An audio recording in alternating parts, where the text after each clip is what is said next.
አትሌት ገለቴ ቡርቃ ዘርፎኛል በሚል በሚዲያ የከሰሰችው የቀድሞ ባለቤቷ ታደሰ ገብረመድህን በአዲስ አበባ ፖሊስ በቁጥጥር ስር መዋሉን ትላንት በተለያዩ ሚዲያዎች ሲሰራጩ ሲዘዋወሩ አይተናል። ገለቴ ቡርቃ ባለቤቷን 11 ቤቴንና እንዲሁም 5 መኪናዎችን ያለኔ እውቅና ወስዷል፣ ዘርፎኛል፣ በተጨማሪም በባንክ ቤት ያለውን ጠቅላላ ገንዘቤን 50 ሺህ ብር እስኪቀር ድረስ ዘርፎኛል ስትል ኢቲቪን ጨምሮ በሰይፉ በኢቢኤስ እና በተለያዩ የኦሮምኛ ቋንቋ የሚሰሩ ሚዲያዎች ላይ ስትናገር ሰምተናል። ትላንት ማምሻውን ደግሞ ሌላ ዜና ወጥቷል። የባለቤቷ ወንድም ነኝ የእህቴ ልጅ ነው የሚል ሰው ወጥቶ በማህበራዊ ሚዲያ ወንድሜ አሁንም ድረስ ሹፌር ነው፣ የሚኖረው በእኛ እርዳታ ነው፣ እኛ እንረዳዋለን፣ እንደግፈዋለን፣ እሷ እንደምትለው አልዘረፋትም፣ ከእርሷ ጋር ሲኖርም እያለ የገንዘብ ችግር ነበረበት፣ ደልቶት አይኖርም ሲል ተናግሯል። በተጨማሪም ገለቴ ቡርቃ እንኳንስ 10 ቤቶች ሊሸጡባት ይቅርና ጠረጴዛ ላይ ያስቀመጠችው ዕቃ ሲነሳ እንኳን እሪ ትላለች። ይችን አይነት ሴት ነች ታዲያ 10 ቤት ሲሸጥ አልሰማውም የምትለው። ይህ ከእውነት የራቀ ነገር ነው፣ የኛንም እውነት ስሙን ሲል ተደምጧል። ታዲያኛም ለእናንተ ለውድ ተመልካቾቻችን እውነቱ የቱ ነው ከማን ጎን ነው ያለው የሚለውን እንድንፈርድ እንድናይ እውነታውን አጣርተን ከሁሉም ጎን ያለውን ዛሬ አሰባስበን ይዘንላችሁ መተናል። ፍርዱን ለእናንተ ትተናል። በዛሬ ያዘጋጀንላችሁ ቪዲዮ ገለቴ ቡርቃ የተናገረችውን የከሰሰችውንና እንዲሁም የባለቤቷ ወንድም ነኝ የእህቴ ልጅ ነው ሲል የመጣው ሰው ስለሷ የተናገራቸውን ዝርዝር ነገሮች በሚገባ በግልጽ እንመለከታለን። በቪዲዮ በማስደገፍም እንመለከታለን።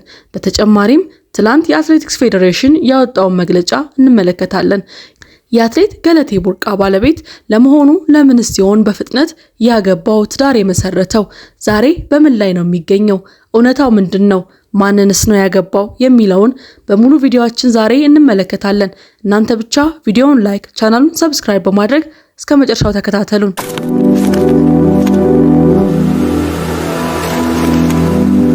በኢቢኤስ የሚተላለፈው ዕውቁ የሰይፉ ፋንታሁን ሾው ላይ ቀርባ እንዲሁም በኢቲቪ አፋን ኦሮሞ የቴሌቪዥን የሚቀርበው ገመዳ ሾው ጋር ቆይታ ያደረገችው አትሌት ገለቴ ቡርቃ አደባባይ ላይ የወጣሁት ህዝቤ ያለውበትን አስቸጋሪ ሁኔታ አውቆልኝ እንዲደርስልኝ ነው ብላለች።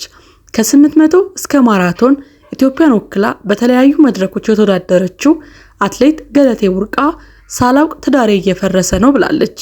በሩጫ ባገኘሁት ገንዘብ ወደ ኢንቨስትመንት ልገባ ስል ችግር አጋጥሞኛል የምትለው አትሌቷ ባለቤቷ በ2009 ዓ.ም ከቤት ጠፍቶ 8 ወር ከቆየ በኋላ ፍርድ ቤት እንዳቀረባትና እስካሁንም ክርክር ላይ እንዳሉ ተናግራለች።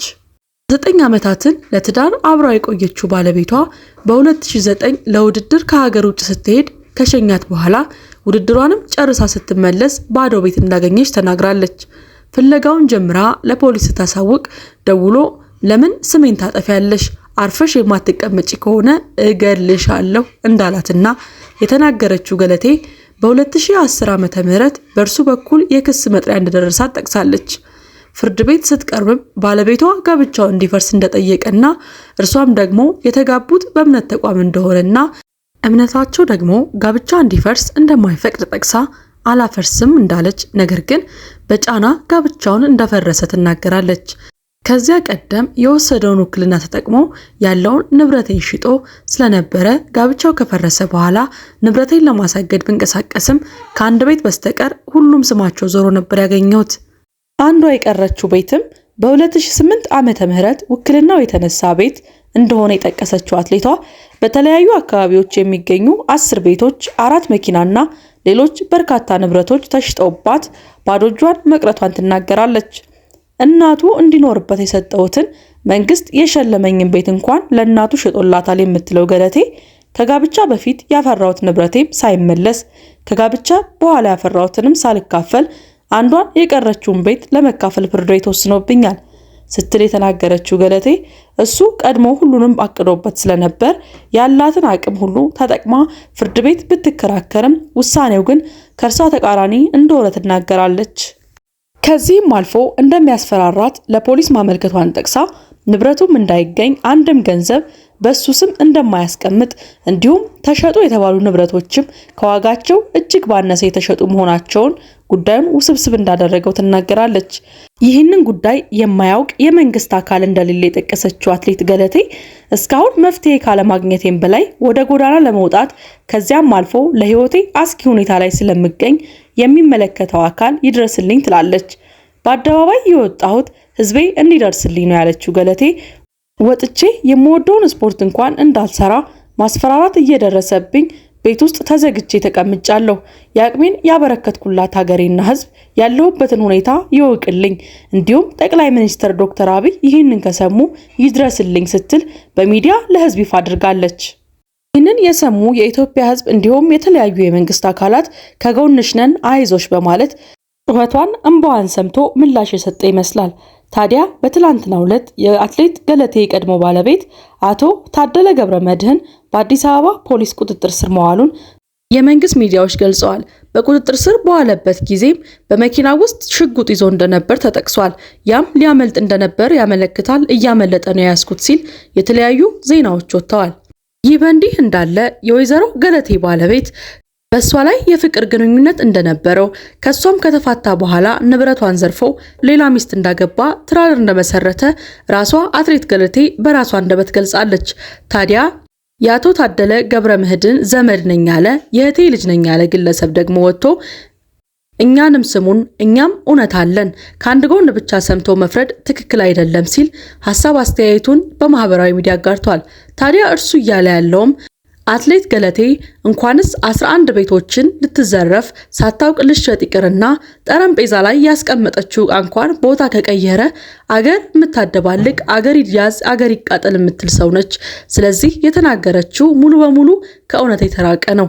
እሷ ጋር እያለም በትዳር እያሉ የገንዘብ ችግር እንደነበረበት የሚገልጸው ዘመዱ የተለያዩ ጊዜያትም ሊያሸማግል የሞከረ ቢሆንም ነገር ግን ያሉባቸው ችግር የገንዘብ ጉዳይ ሳይሆን የባልና የሚስት የግል ጉዳዮች ናቸው። በሽምግልና ጊዜም አትሌት ገለቴ አንድም ጊዜ የገንዘብ ጉዳይ እንዳላነሳች ይጠቅሳል። እንዲሁም እኛ ዘመዶቹ ነን፣ አሁን ድረስ የገንዘብ ችግር ስላለበት የምንረዳው እሷ ጋር ያለም እንረዳው ነበር፣ አሁንም እየረዳ ነው ያለነው እኛ ነን። ዛሬም ድረስ የሚያሽከረክረው ታክሲ ነው፣ መተዳደሪያውም እሱ ነው።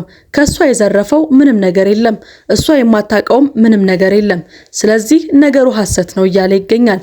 ይህ ለሰሚው ለፈራጅም የከበደ ነገሩ ምስቅልቅል ድብልቅልቅ ያለ ነገር መጨረሻው ምን ይሆን? ውድ የሀበናብ ክሮኒክልስ ቤተሰቦቻችን ይህንን ለሰሚ ጆሮ ለፈራጅ ግራ የገባው ነገር ፍርዱን ለእናንተ ሰጥተናል። ስለዚህ ጉዳይ እውነቱ ያለው ከማን ጋር ነው? ማንስ እየዋሸ ይመስላችኋል?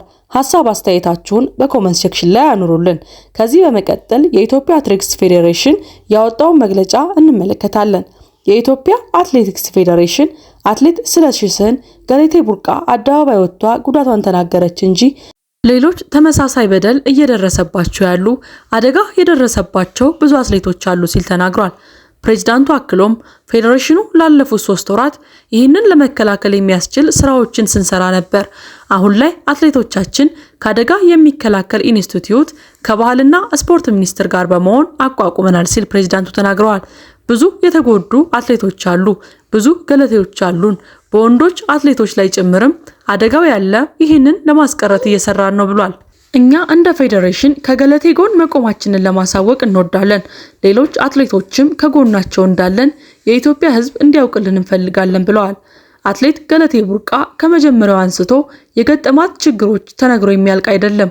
አትሌት መሰረት ደፋር ከተናገረችው ለሀገሯ ይህንን ያክል ዋጋ ከከፈለችው አትሌት ከ2010 ዓ.ም ጀምሮ የገጠማትን ችግር ለመፍታት በፍርድ ቤት መንከራተቷ በቅርብ አውቃለሁ ያለችው የኢትዮጵያ አትሌቲክስ ፌዴሬሽን ምክትል ፕሬዝዳንት የሆነችው አትሌት መሰረት ደፋር ሕግ ለዚች ሀገር ባለውለታ ትክክለኛውን ፍትህ እንዲሰጣት ጠይቃለሁ ብላለች። መንግስትም ለጉዳዩ ትኩረት እንዲሰጠው የኦሎምፒክ ሻምፒዮኗ መሰረት ደፋር አሳስባለች። አቶ ታደለ ገብረመድህንም በቁጥጥር ስር ውለዋል።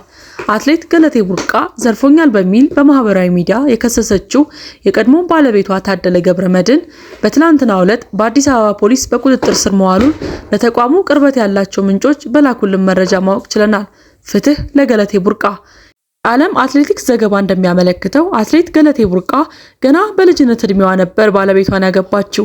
ይህ ጋብቻ ገለቴ በትጋት ሰርታ የምታመጣውን ገንዘብ ሙሉ በሙሉ በባሎች እንዲገባ አድርጎታል። ታክሲ ሹፌር የነበረው ይህ ሰው ገለቴ ላይ ሌላ ሴት እንደደረበባት መረጃ ቢደርሱንም ይህንን ማረጋገጥ አልቻልንም። ሆኖም ገለቴ ባፈራችው ሀብትና ንብረት አሁን ላይ ሌላ ሴት አግብቶ በሰላም እየኖረ ይገኛል። ሀብቷን ንብረቷን የተሸለመችውን ቤትም ለእናቱ ኑሩበት፣ ከምትኖሩበት አስቀያሚ ቤት ውጡና በሰላም እዚህ በደስታ ኑሩ ብላ የሰጠቻቸውን ቤት ከልጃቸው ጋር በመሆን በሴራ በደባ በ200 ሺህ ብር የገዙ እናት ያለው አቶ ታደለ ገብረመድን። ይህ እውነት ከሆነ በእጅጉ በጣም የሚያሳዝን ነው። ነገር ግን እኔ በግሌ ሰውየው ምናልባት ሊያደርግ ይችላል፣ ነገር ግን የኢትዮጵያ እናት ይህንን ታደርጋለች ብዬ አላስብም። ምክንያቱም የሚያልፈው መከራ ልጅን ለማሳደግ የሚካሄድበትን ርቀት የሚረዳ የኢትዮጵያ እናት ያልሆነች የለችምና። እውነት ከሆነ ደግሞ ዘመድ ነኝ ብሎ የተናገረው ሰው ይህኔ አንዱን ቤት በ200 ወይ በ300 ሺህ የተሸጠለት ግለሰብም ሊሆን ይችላል። ማን ያውቃል? አሁንም አንፈርድም። ፍርዱን ለእናንተ ለውድ ተመልካቾች ትቻለሁ። በዚህ ርዕሰ ጉዳይ የሚደርሱንን አዳዲስ መረጃዎች ወደ እናንተ እንደምናደርስ ቃል እየገባን እኛ ከወዲሁ ተሰናበትን። መልካም ቀን።